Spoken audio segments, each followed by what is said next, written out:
Assalamualaikum warahmatullahi wabarakatuh. Kita ketemu lagi dengan Dimas Jaya Putra. Kali ini saya memperoleh video ya yang saya kutip dari channelnya Gus Fuad Pleret ya. Masih berkaitan dengan imigran ya Yaman ya masuk ke Indonesia. Kali ini Gus Fuad Pleret telah menunjukkan sebuah daftar ya, daftar daripada imigran ya dari Yaman untuk bekerja dan membantu pemerintah Belanda. Nah, coba jadi kalau kita cocokkan dengan sejarah ya, kita sebenarnya tidak perlu malu ya kalau memang kita ngerti aja ya, kita menyadari kita siapa, bahwa memang kadang-kadang bisa begitu ya, bisa begitu kita dari luar atau dari mana saja, orang tua kita, masa lalu orang tua kita dari luar ya, mungkin bisa juga seperti saya itu ya, mungkin saya orang tua saya atau saya dari Afrika juga nggak tahu gen saya itu ya. Oke, kita ikuti bagaimana Gus Fuad menyampaikan tentang daftar-daftar ya gelombang imigran Yaman masuk ke Indonesia menjadi pegawai pemerintah Belanda. Saya baru saja dapat kiriman semacam daftar keluarga Pak Alawi yang menjadi antek Belanda ya. Ini bisa ditampilkan ini jadi daftarnya. Ternyata ya memang seperti itu. Jadi dimulai dari Habib Osman Mufti Betawi, kemudian didatangkan oleh pemerintah Hindia Belanda untuk memperkuat kolonialisme, untuk memadamkan api perjuangan pribumi yang terutama dipimpin oleh Duriat Wali Songo. Dan memang harus kita akui berhasil Belanda itu.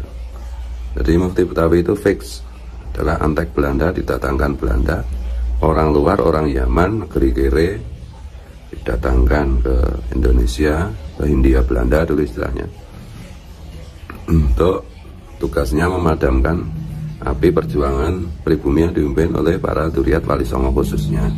Dan setelah itu bergelombang orang-orang Yaman didatangkan juga untuk menjadi antek Belanda.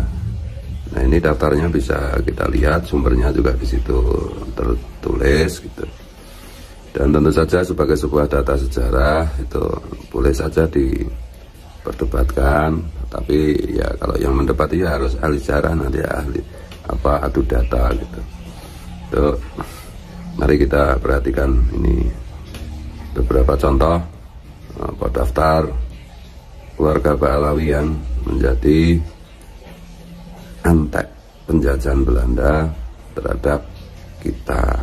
Dan jangan bandingkan dengan ulama Indonesia pribumi yang dipaksa oleh penjajah, itu beda. Kalau pendatang, kalau Mufti Betawi dan kawan-kawan Pak Alawi ini kan didatangkan bukan orang Indonesia, orang Yaman, kere, didatangkan pemerintah Hindia Belanda untuk bekerja kepada pemerintah Hindia Belanda di Nusantara ini. Ya, kalau misalnya ada ulama mungkin di Kalimantan, mungkin di mana, di Jawa, mungkin di Sumatera, itu ditaklukkan oleh Belanda dan dipaksa mengikuti aturan Belanda, dipaksa menjadi bagian dari pemerintah Hindia Belanda, itu berbeda ya, dipaksa namanya, dan pribumi itu loh. Kalau ini pendatang Pak Alawi ini dari Yaman, bukan orang Nusantara waktu itu, dibawa ke Indonesia untuk menjadi anteknya, begundalnya pemerintah Hindia Belanda. Kita sama-sama melihat Gus Fuad menyampaikan hal tersebut ya, berkaitan dengan imigran dari Yaman. Saudaraku, semua ini adalah sebuah informasi ya. Informasi ini datang dari channel Gus Fuad ya. Yang jelas sumbernya harus diketahui agar kita tidak tersesat ya. Jadi pada dasarnya kenapa terjadi sekarang seperti ini, memang kalau kita lihat ada beberapa oknum ya, Habib ya, oknum ya, jadi nggak apa semuanya itu melakukan dirinya seperti seorang raja. Nah, sehingga agama menjadi atau nasab menjadi modal untuk merubah sebuah nasib ya, sehingga orang lain ditakut-takuti dengan sebuah ayat, karena memang orang Indonesia ini kan orang baik ya, orang yang taat dengan agama, sehingga kalau sudah dikatakan kalau gini kamu masuk surga, itu sudah percaya, memang itulah orang Indonesia. Jadi sejak dulu seperti itu, memang orang-orang baik ya, jadi gampang dan tidak suka rame-rame sebenarnya. Jadi wataknya juga sebenarnya tidak kasar itu ya, berbicara juga santun gitu ya, sehingga tidak semudah itulah mengeluarkan kalimat-kalimat jorok, apalagi kalimat kotor, apalagi hewan. Nah, itu tambah Indonesia itu, orang Indonesia itu sulit untuk mengucapkan sebuah anonim kalimat yang seperti itu ya.